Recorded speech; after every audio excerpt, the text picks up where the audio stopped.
તો સ્વાગત છે અમારી ખાસ રજૂઆત બીએસસી પ્રેઝન્ટ ઓપ્શન સ્ટ્રીટમાં.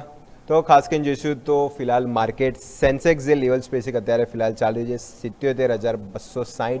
અહીંયાથી જો રિકવરી અહીંયાથી સારી છે 340 પોઈન્ટની મજબૂતી. આજે એક્સપાયરી દિવસ છે પણ મોમેન્ટમ ક્યાંય ને ક્યાંય જો ત્રીજી તરફ એક્શન ગઈકાલથી આજનો મોમેન્ટમ ક્યાંય ને ક્યાંય જો સેન્સેક્સ માટે બી સારું રહ્યું. તો આજે એક્સપાયરીનો દિવસ છે તો આપણી સાથે ગેસ્ટ પણ જોડાઈ ગયા છે, સ્પેશિયલ ગેસ્ટ આપણા Varun sir.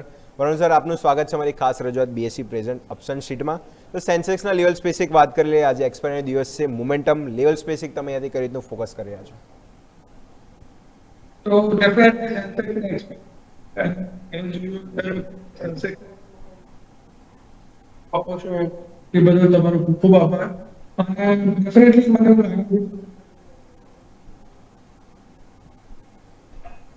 Market strong. Sir, તમારો વોઇસ થોડો ક્લિયર નથી આવી રહ્યો, એકવાર તમે મ્યુટ કરજો. ઓકે, તો આપણે વરુણ સર જોડે ફરીથી જોડાઈશું. પણ માર્કેટ ફિલહાલ જો જે પણ તેજી તરફ એક્શન રિયાલિટી પેક જે સારું કર્યું છે, સતત બીજો દિવસ છે. પછી ત્યાં જો બીજા જે ખાસ કરીને તો મેટલ આઈટી આજે સારું સપોર્ટ છે અને એ રિલેટેડ સ્ટ્રેન્ડ છે જે માર્કેટમાં ખાસ કરીને ત્યાંથી જોવા મળી હતી. એમાં જો સિલેક્ટેડ સ્ટોક હું જોઉં તો એનર્જી પેક છે આજે ડાઉન કરી રહ્યા છે. એમાં જો કોફોચ છે, બીએચઈએલ જેમાં ઘટાડો જોવા મળ્યો હતો. ઓઇલ એન્ડ ગેસ કંપનીમાં બી જો બ્રેન્ટ ક્રૂડ હવે તે પ્રમાણે નીચે આવી રહ્યું છે, ઓલમોસ્ટ જો તો $70 આજુબાજુ. એટલે પરિસ્થિતિ એ બી પોઝિટિવ અત્યારે ફિલહાલ માર્કેટ માટે જોવા મળી હતી. અને ખાસ કરીને જો તો આજે જે પણ જોઈશું મેટલ થીમ છે જે હાઇલાઇટ થઈ છે, સૌથી વધારે તેજી ત્યાં જોવા મળે છે. અને એના સાથે જો આઈટી આજે જોઈશું માર્કેટમાં સારું સપોર્ટ અહીંયાથી કરી રહ્યા છે. તો આપણે એક્સપર્ટ પાસે જઈએ. વરુણ સર આપણી પાસે જોડાઈ ગયા છે. વરુણ સર, યસ, તમે જે લેવલ સ્પેસિફિક વાત કરી રહ્યા હતા. So okay, so now my voice is clear, right? Yes, audible sir. Okay. So હું એમ કહેતો હતો કે સેન્સેક્સમાં આજે પોઝિટિવ એક્સપાયરી થવાના ચાન્સીસ વધારે છે. ગઈકાલે ક્લોઝિંગ કેપિટલ વખતે મેં જેમ ઇન્ડિકેટ કર્યું હતું કે માર્કેટમાં એક પોઝિટિવ મોમેન્ટમ આપણને જોવા મળી રહ્યું છે. બ્રોડર માર્કેટમાં પણ સ્ટ્રેન્થ ખૂબ જ સારી છે. એઝ વેલ એઝ આપણે જોયું હતું કે સેન્સેક્સ એક સારા લેવલ પર ક્લોઝ આપ્યું હતું. આજે ઓપનિંગ પણ કેપઅપ ઓપનિંગ થયું છે સેન્સેક્સનું. એક લાંબા સમયના કન્સોલ્ટેશન બાદ જે રીતનું ઓપનિંગ થયું છે તે જોતા આજે એક મોટી સારી એવી તેજી થવાના ચાન્સીસ મેક્સિમમ છે. ધેટ્સ વાય આઈ સજેસ્ટ 77,300 નો કોલ તમે બાય કરી શકો છો. 77,300 નો કોલ જે છે એ એઝ ઓફ નાવ ચાલી રહ્યો છે ₹103 આજુબાજુ. આપણે ઓલરેડી હમણાં થોડા ટાઈમ પહેલા એને ₹160 આજુબાજુ રિકમેન્ડ કર્યો હતો. એના પછી ઘણો ઘટ્યો છે. તો આઈ થિંક આ પ્રાઇસ ઉપર પણ તમે બાય કરી શકો છો. સ્ટોપ લોસ જે છે તમારું એ ₹5 રહેશે અને ટાર્ગેટ જે છે ₹400 રહેશે. તો સેન્સેક્સની એક્સપાયરી દિવસે ખાસ કરીને તમે આ કોલ અહીંયાથી ફોકસ કરી શકો છો. તેના પર અહીંયાથી ખાસ ફોકસ રહેશે સેન્સેક્સની એક્સપાયરી સ્પેસિફિક. તો વરુણ સર, હવે થોડું આઈટી સ્ટોક ઉપર આવી જઈએ. અમુક સિલેક્ટેડ સ્ટોકની વાત કરીશ. એમાંથી મિડ કેપ આઈટી સ્ટોકમાં હું વાત કરીશ કોફોચ, જ્યાં રિલેટિવ સ્ટ્રેન્થ બહુ જ સારી જોવા મળી હતી. ગઈકાલે નો ડાઉટ ખાસું કરેક્શન આવ્યું હતું, પણ આજે ઓલમોસ્ટ સ્ટોકે રિકવર આપી દીધું છે. જે પણ રિલેટિવ સ્ટ્રેન્થ કોફોચ, ઓરેકલ ફિનાન્સ જે અહીંયાથી રિલેટિવ સ્ટ્રેન્થ જોવા મળી રહી છે, તો આઈટી સ્ટોક નો ડાઉટ ખાસું આપણને રેન્જ બાઉન્ડ એટલે ઘટાડો જોવા મળ્યો હતો. ખાસું અહીંયાથી પીટાઈ જોવા મળી હતી. વીકનેસ હજી બી કન્ટિન્યુઅસ આપી રહ્યા છે. તો અહીંયા વરુણ સર, મારો સવાલ એ રહેશે કે જે રિલેટિવ સ્ટ્રેન્થ આપી રહ્યા છે એ સ્ટોક સ્પેસિફિક રહ્યું જોઈએ કે જે પણ હવે ઇન્ફોસિસને એજીએમ બી થઈ હતી, એ લોકો બી માની રહ્યા હતા કે પોઝિટિવ એ લોકો એઆઈને લઈ રહ્યા છે. આગળ સારું આઉટલુક આપણને એઆઈમાં જોવા મળી શકે છે. તો રિલેટિવ સ્ટ્રેન્થમાં જોવું જોઈએ કે પછી લાર્જ કેપ સ્ટોક તરફ હવે મૂવ કરવું જોઈએ? તો મારા હિસાબથી આઈટી સેક્ટરમાં આપણને ડેફિનેટલી એક મૂવ જોવા મળ્યો છે. બટ આઈ ડોન્ટ થિંક કે આ એક સસ્ટેનેબલ મૂવ હોય unless and until result season kickstart થઈ રહી છે. તમે જાણો છો નેક્સ્ટ વીક 2માં આપણને મોટા આઈટી કંપનીઓના રિઝલ્ટ જોવા મળી જશે. તો આપણને ત્યાં અંદાજ આવશે કે મેનેજમેન્ટ કોમેન્ટ્રી કેવી છે, મેનેજમેન્ટ કોન્ફિડન્ટ છે નવા ડીલ વિન્સ ઉપર, કે જે કોટક ઇન્સ્ટિટ્યુશનલ જે હતો એનો જે રિપોર્ટ આવ્યો હતો કે જેમાં એમણે કહ્યું હતું કે આઈટીની જે ડીલ છે એમાં રિનેગોશિએશન થશે અને આઈટી સેક્ટરની જે રેવન્યુ છે એ એકચ્યુઅલમાં 3 થી 5% રેન્જમાં ઘટવાની શક્યતા છે આવનારા 1 થી 2 વર્ષની અંદર. સો મેનેજમેન્ટ જે રીતે આપણને ગાઈડન્સ આપશે એના બેઝિસ ઉપર જ આઈટી સેક્ટરમાં સસ્ટેનેબલ મૂવ આવશે. કઈ રીતે એઆઈને એ લોકો એમના પ્રોડક્ટ ઓફરિંગમાં એમ્બેડેડ કરે છે એ પણ જોવું રહ્યું.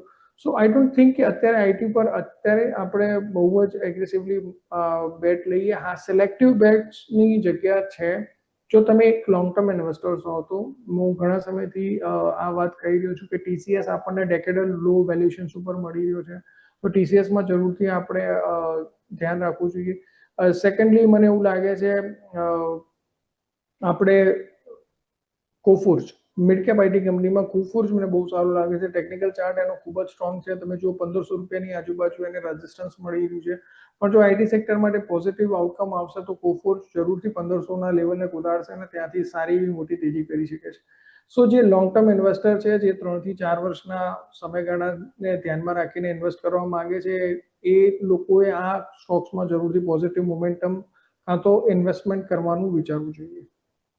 તો થોડો લોંગ ટર્મ હોરિઝન રાખશું આઈટી કંપની માટે અને અમુક સિલેક્ટેડ સ્ટોક જેમ સરે વાત કરી મિડ કેપમાં કોફોર્જ અને લાર્જ કેપમાં ટીસીએસ છે જેના પર તમે અહીંયાથી ફોકસ કરી શકો છો.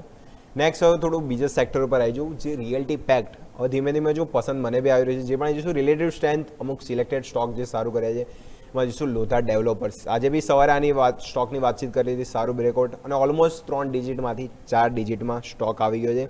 ઓલમોસ્ટ બીએસસી પર પ્રાઇસ જો તો 1004 રૂપિયા આજુબાજુ ફિલહાલ લોથાર ડેવલપર્સ.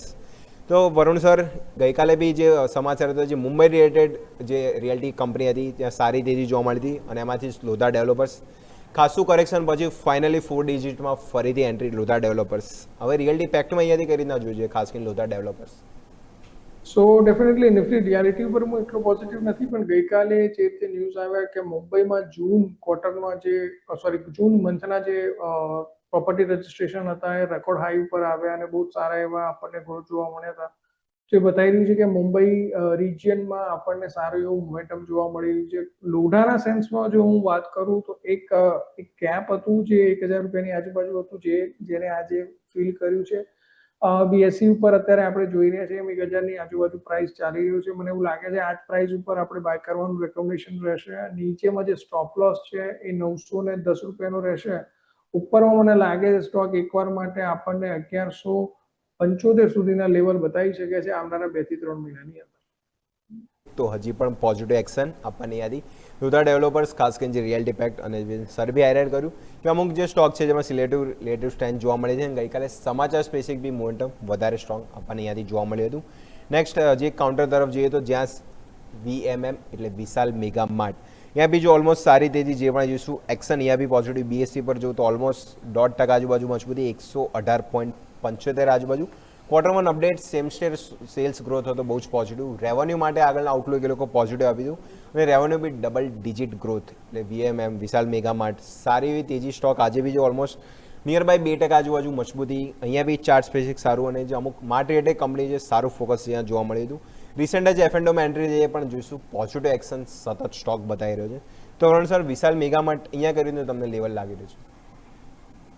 સો ડેફિનેટલી આપણને વિશાલ મેગા માર્ટમાં આઈપીઓના લોકિંગના શેર છૂટ્યા બાદ બહુ સારું એવું પ્રોફિટ બુકિંગ જોવા મળ્યું હતું. 150ના લેવલથી સ્ટોક કન્ટિન્યુઅસલી 100 રૂપિયા સુધી જે ગયો જોવા મળ્યું હતું.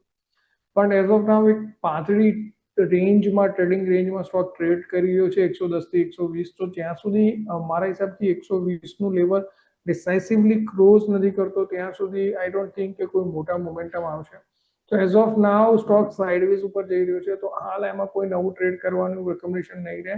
વેટ એન્ડ વોચ લિસ્ટમાં રાખો. 120 122 ઉપર જો ક્લોઝ આપશે તો સ્ટોકમાં એક પોઝિટિવ મોમેન્ટમ સ્ટાર્ટ થશે જે સ્ટોકને 140 રૂપિયા સુધી પણ લઈ જઈ શકે છે. તો ખાસ કરીને વેટ એન્ડ વોચ કરીશું. અહીંયાથી આ લેવલ સ્પેસિફિક પર થોડું ઉપર આવે છે પછી મોમેન્ટ અહીંયાથી વધારે સ્ટ્રોંગ આપણને વિશાલ મેગા માર્ટમાં ખાસ કરીને જોવા મળી શકે છે.